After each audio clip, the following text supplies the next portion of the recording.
On a souvent tendance à occulter la période qui précède le Hot Club de Limoges à partir de 1948 et c'est pour ça qu'on a décidé finalement de nous intéresser à une période un peu plus méconnue sur l'importation des musiques globalement appelées afro-américaines à Limoges. Et effectivement, on s'est rendu compte, à travers les recherches, que ce phénomène européen était également présent en province française dès les débuts, avec une présence américaine très forte à Limoges, qui a permis justement progressivement d'apprivoiser cette musique et de la partager.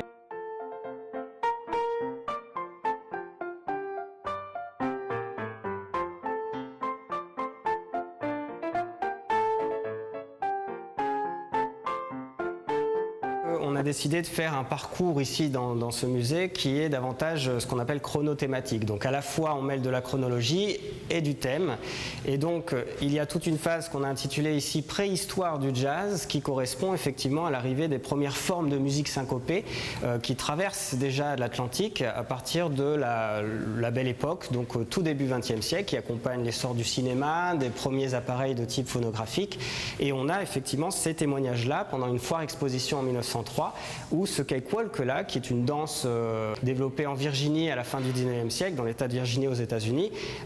est présenté sous ses premières formes au public limougeaud, mais c'est vraiment un épiphénomène. Le jazz tel qu'on le connaît, puis les musiques syncopées disparaissent des sources jusqu'à l'arrivée des soldats américains, les Samis et les Tommies en particulier, ces soldats noirs, également musiciens, qui étaient présents physiquement à Limoges et qui ont donné beaucoup d'aubades et de concerts, notamment à l'occasion de la fin du conflit et de leur fête nationale. Je fais des recherches sur les couleurs utilisées à l'époque, sur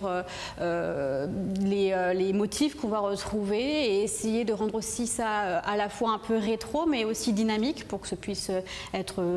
voilà, quelque chose, une balade qui soit relativement agréable. Dans la décoration, on retrouve, il y avait vraiment 3 couleurs qui étaient prédominantes. Il y a le bleu, il y a donc ce bleu un peu nuit, il y a le rouge qu'on retrouve souvent dans les rideaux, les rideaux de scène notamment, et puis par exemple le jaune ocre aussi, voire un peu doré qu'on retrouve dans notamment les dorures art déco, ce genre de choses. Mon choix s'est porté là-dessus aussi parce que ça fait un rappel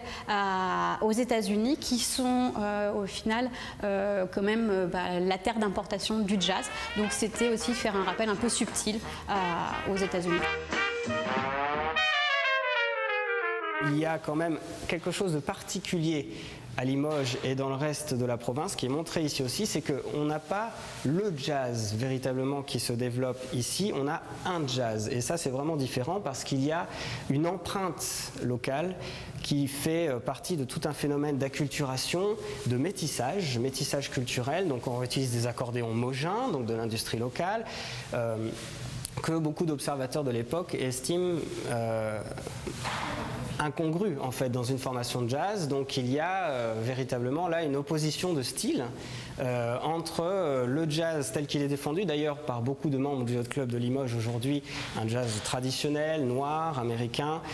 basé sur des critères très spécifiques, et puis ce jazz qui était qualifié par des penseurs du jazz comme André Oder comme un jazz dit pittoresque. C'est très intéressant de voir ce genre de réflexion, de débat qu'il y avait à l'époque sur justement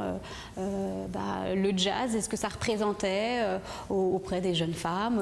auprès voilà, enfin toute cette histoire de société aussi, c'est cette petite histoire du jazz dans la grande histoire. Ce qui manque ici pour reconstituer le cabaret, c'est la chaleur et la fumée, parce qu'a priori c'était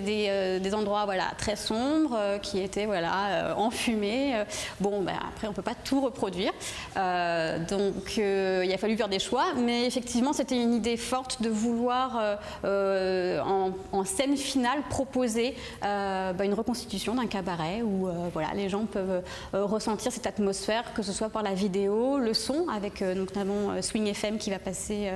tout le long du parcours, et puis